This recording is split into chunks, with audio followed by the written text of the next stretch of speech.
everybody. Thank you for coming. Good morning. I see some familiar faces in the crowd. Thank you for coming. So I'm not used to doing this, being in front of people talking about myself. I'm usually behind a microphone asking people questions, so bear with me. I am so nervous. My mouth is dry. It's like desert dry. I've had so much water. I'm afraid I'm going to have to pee in the middle of this presentation. I don't know. I'm just going to do it right here. So, once again, my name is Shereen Marisol Meraji, and I co-host NPR's Code Switch podcast, which is about race, identity, and culture in America. How many of you have heard Code Switch? No shame if you haven't. Oh, good! When she said Code Switch, it was like deathly silent in here, and I was like, oh god, nobody started. Okay. For those of you who have not heard it, this is us. We're a multi-generational, multi-racial, multi-gender, all the things team, and we have a blog, and we have a new podcast. We just celebrated our first birthday, and if you haven't heard the podcast, shameless plug here, you can download it on NPR One, and iTunes, that's the iTunes logo, right? And Stitcher, and wherever you get your fine podcasts. So, and I am also a correspondent for NPR News. I cover race, identity, and culture for NPR News. All right, shameless plug over. Wait, one more thing. We just got Best Of in the New York Times Best Of section for podcasts, so I just wanted to say that. January, and I feel like the podcast has gotten much better since then. For those of you who have been listening to us from the beginning, sorry, growing pains. All right. I'm grateful you came today. When Lindsay and the folks here at NPR who work with CreativeMornings asked me to do this, they've asked me to do this a couple times, and I said no, because I find this like incredibly nerve-wracking. And but this time I was like, all right, I need to get out of my comfort zone. I need to grow as a human being. I need to do things that are uncomfortable. So I said yes, and I did not realize that the topic was equality. And I was like, oh my God, equality. I felt really anxious and overwhelmed by the thought of equality. On Code Switch, we talk a lot about racial inequities and racial inequalities in society, but I realized we don't spend any time talking about equality and what equality is. So the first thing I did, and please don't judge me, I feel like you would do this too, was I Googled it. I literally Googled equality. And it is the state, according to Google, the state of being equal, especially in status, rights, and opportunities. And I was like, all right, sure. That's still super unwieldy, and I don't get it, and it's too much, and it's overwhelming. So I let it marinate for a while. I let it marinate. And then I realized, oh my God, I haven't done anything with this presentation. I'm also a procrastinator, a huge procrastinator. It's part of my creative process. So I let it marinate for a while, and then I thought, I have to do something with this, and what's better than shooting off a tweet to make you feel like you've done something with your life. And also, social media is a part of our jobs, like it's part of building our brand. So I put it out to NPR's Code Switch Twitter audience, which is huge. I think we have about 80,000 Twitter followers or more. It's probably grown since then. It's a huge, diverse Twitter community. So I threw it out to the Twitter folks, and I said, and this was before this was announced that I was going to do this, so what does equality mean to you? I'm working on a future project. This is what it is. And equality is the theme. And I'm going to share with you a bunch of the tweets that I got, because we got a ton. But this one really stuck with me. Cleaver wrote about this in Soul on Ice. Always stuck with me. Essentially, when our strength doesn't come at the expense of the other. And I liked that. Whatever you think about Eldridge Cleaver, who was a leader of the Black Panther Party, who turned into a conservative Republican Mormon later on in life, I still think that this is really, really well said, and it got my brain battery basically moving. So I did the tweet thing, and then I did nothing with this. I did nothing with it, and it was last weekend. And I was like, oh my God, I'm doing this thing. I'm super nervous. I haven't done anything with it. So I went for a walk with the dog over here in Kennethon Park. And I needed comfort. So I was listening to one of my comfort albums, which is Midnight Marauders, Tribe Called Quest. I'm turning 40 on August 23rd, so feel free to tweet me a happy birthday. This album came out in 1993. And it reminds me of my youth. It makes me feel good. It makes me feel happy. It's one of the best hip-hop albums of all time. And I'm listening to it, and this lyric that I've heard a million times started playing, and it got me. It's basically the backbone to this talk. Hold up a second, son, cause we almost there. You can be a black man and restore your soul. You can be white and even don't prep the way. Down myself. See, there's no one else who could number on the angle and cute at that. So do that. Come on. Do that. That was the part. No, I'm not. I just figured I'd say that for the next 20 minutes. No, it was knowledge of self. Knowledge of self. That was what turned the light bulb on in my brain. And I thought, and I really actually want to read this off a piece of paper because I don't want to mess this up. I was thinking to myself on that walk, that's how I got into this work. That's a part of this journey that brought me to Code Switch and talking about race and identity. And how do you break something down as abstract as equality? And that pun is intended for the Tribe fans in the room, right? Anyone? Okay. How do you break down something as abstract as equality if you don't know who you are and where you fit into the country, this country, whose foundation was built at the expense of the other? I didn't want to mess that up. So let me do that again. How do you break down something as abstract as equality if you don't know who you are and where you fit into a country whose foundation was built at the expense of the other? And that's the tweet. Thank you to Justin Richmond, who's actually one of my colleagues, and he's amazing. He tweeted that at me. All right, so back to me, because it's all about me.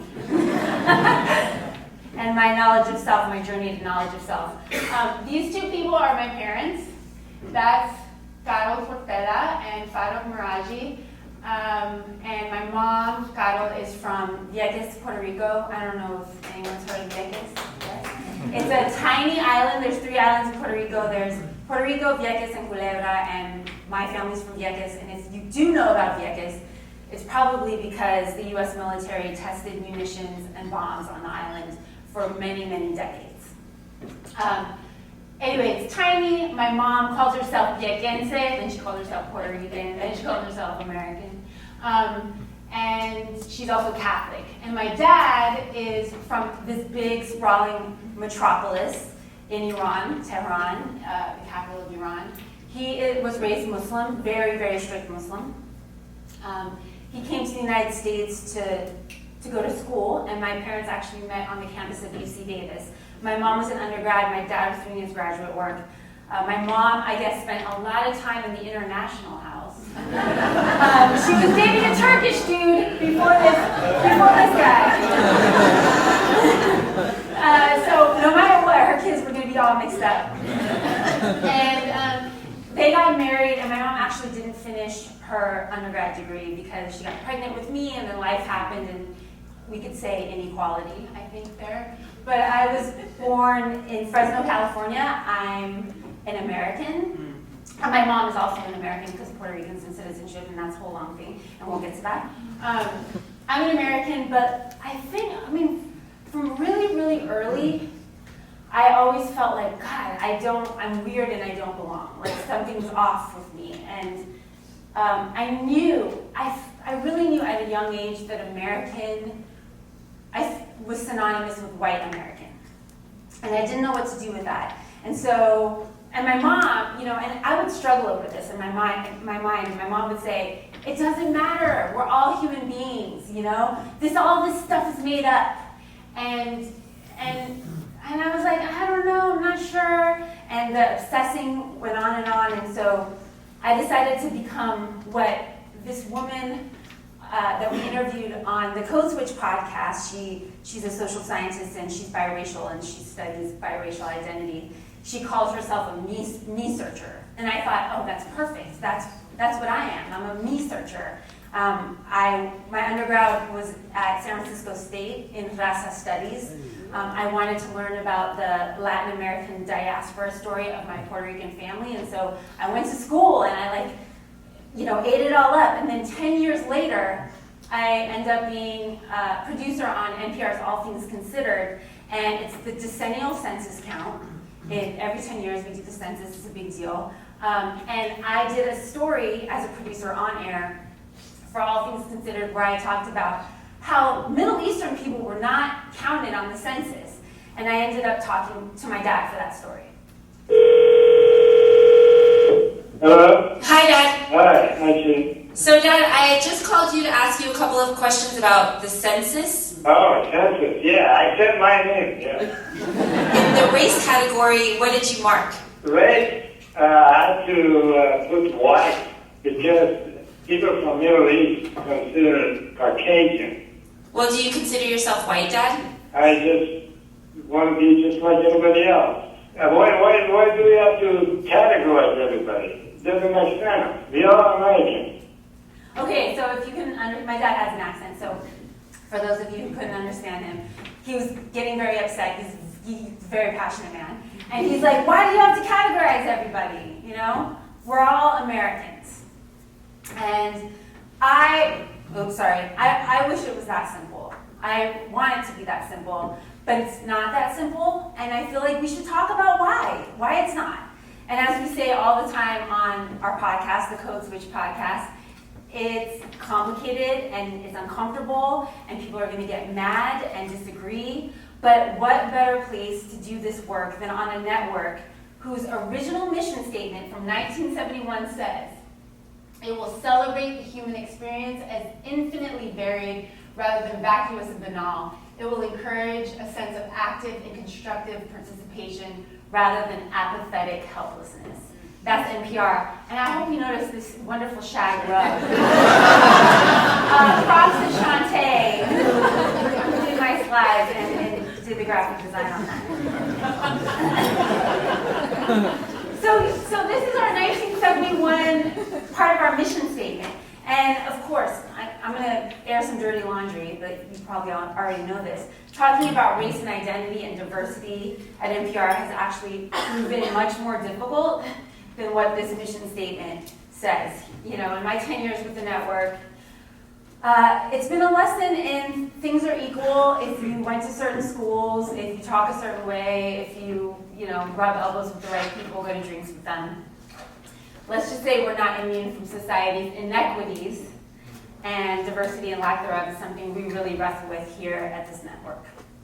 So, that said, I actually think that the work that I'm doing with Code Switch and the podcast shows great progress, and there's a lot of other things that NPR is doing that are really exciting and new in this space. But before we launched the podcast, and I want to talk about the podcast for a little bit, we really thought about our first episode and what it should be.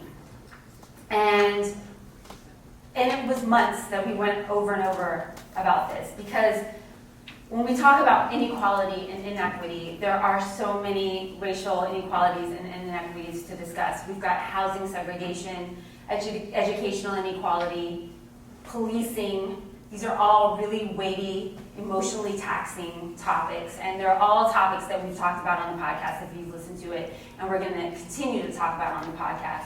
But getting back to knowledge of self, we really decided we wanted to talk to our audience, who we knew at that point would be predominantly white because that's who's mostly listening to NPR. We decided to talk to them about whiteness, something that doesn't get interrogated very much.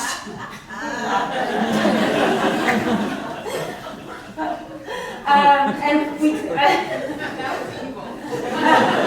I love it. And white identity.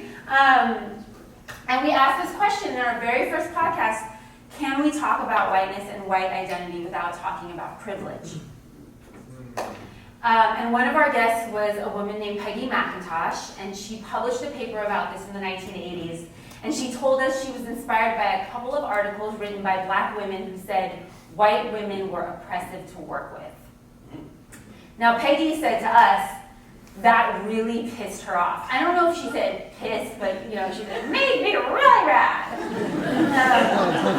And you're going to hear her voice, so I feel like that's a good likeness of her voice. But it made her really mad, and she said, the first thing I thought was, I'm really nice. I'm a nice person.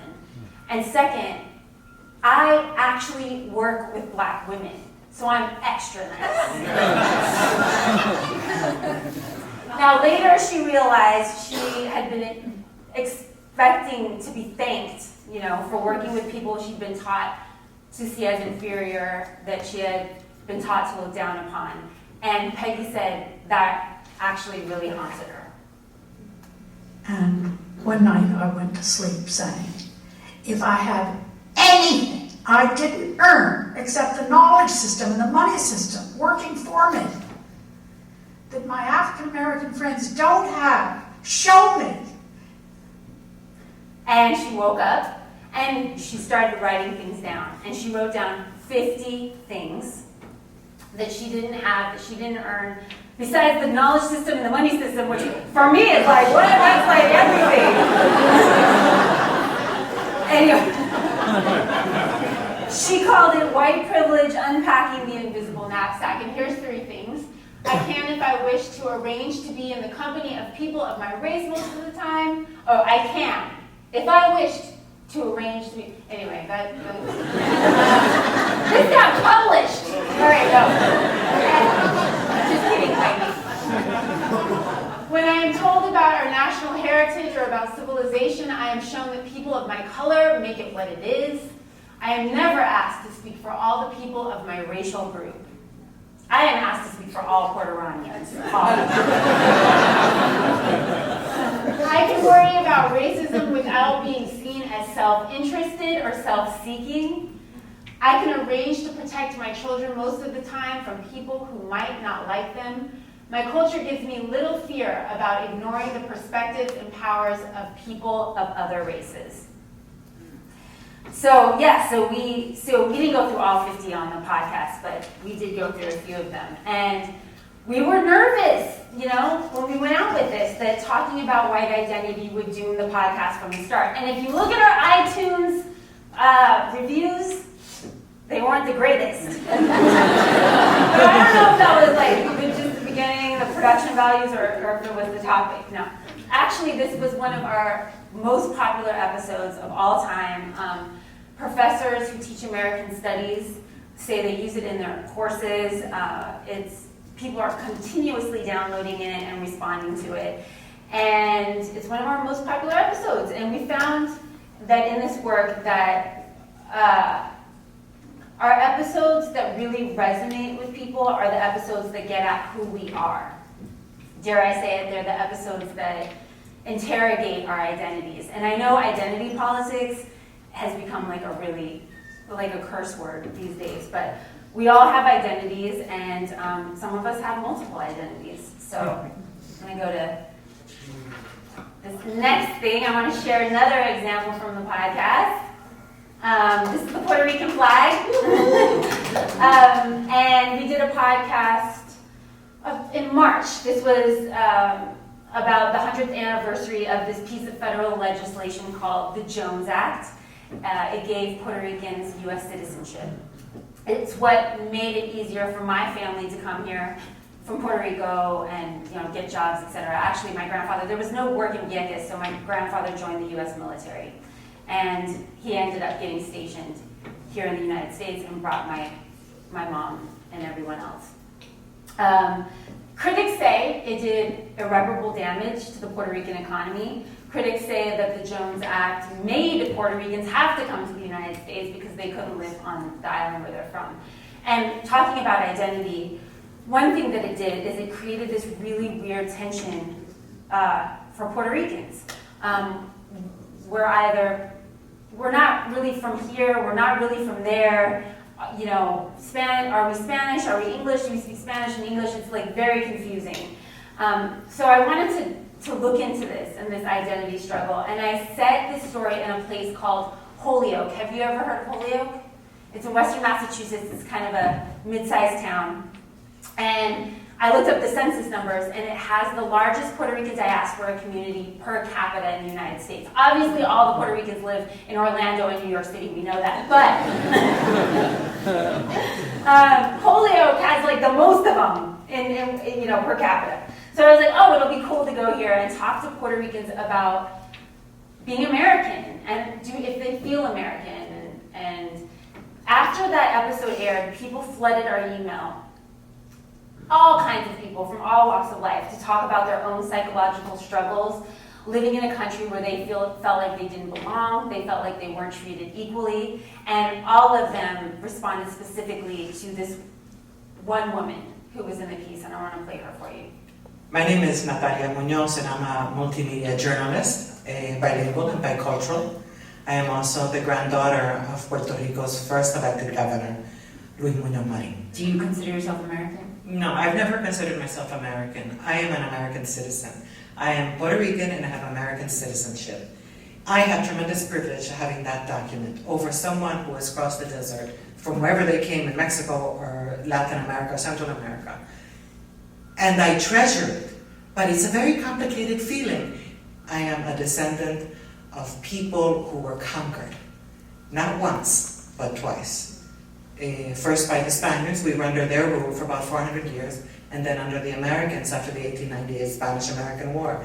And sometimes I'm an angry Puerto Rican, and sometimes I'm a grateful Puerto Rican. It's a very difficult relationship that I have with the United States, because nobody asked us.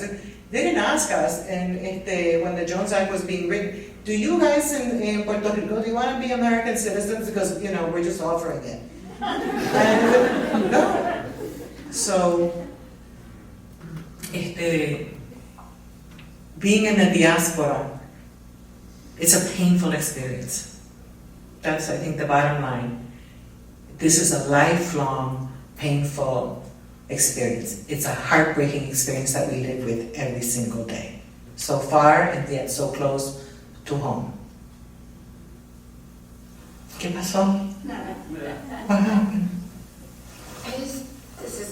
I'm sorry. There's something about this story that's really upsetting. Yeah. Oh my goodness. No. This is not what journalists are supposed to do, by the way. Most of us don't even talk about it. We've learned to live with it. I think we need to talk about it. Yes. We need to talk about these things. So that's James Baldwin. We're nearing the 30th anniversary of his death, and there's been a lot of discussion about him because his work, some of which was written more than 50 years ago, is still relevant.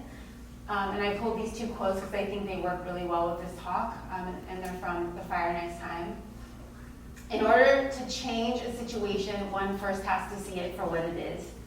And to accept one's past, one's history, is not the same thing as drowning in it. It is learning how to use it. To accept one's past, one's history, is not the same thing as drowning in it. It is learning how to use it. So, before I share with you some of the great responses we got from that Twitter query that I did, I hope you're going to leave here this morning and think more about what makes you, you, about your history. And when you're ready, ask yourself if becoming who you are in any way came at the expense of the other, even if you think that's ancient history. You know, I've been thinking about the way we say people of color on the podcast all the time, people of color, and how it flattens out so much, right? Whether our gender gives us the strength at the expense of the other, you know, my light skin, my economic privilege because I have a good paying job, that citizenship that my mom got, that other Latin American people coming here looking for opportunities did not get. I'm actually working on a podcast episode now exploring my recent home purchase. I just bought a house in a predominantly African American neighborhood in Southwest LA. And in that, I'm asking, am I a gentrifier? My husband says that we are gente fires because we are Latino, and it's different. But is it? And if it's not, are there ways to be civically engaged that minimize any inequities we may have caused? Anyway, this is not an exercise that's supposed to make you feel like shit. Am I allowed to say that? Knowledge is power, right? Yes. Right. So, I want to go through these awesome things that we got. The tweets. All right. Equality means that places where I can go without worry are safe for others. I can drive in wealthy areas without worry. Not all can. Last year, I ran through a rich neighborhood, not mine, in Baltimore, where cops were talking to a young black teen. Equality means he can be here too. He might have even lived there. I definitely didn't, but the cops didn't care that I was intruding.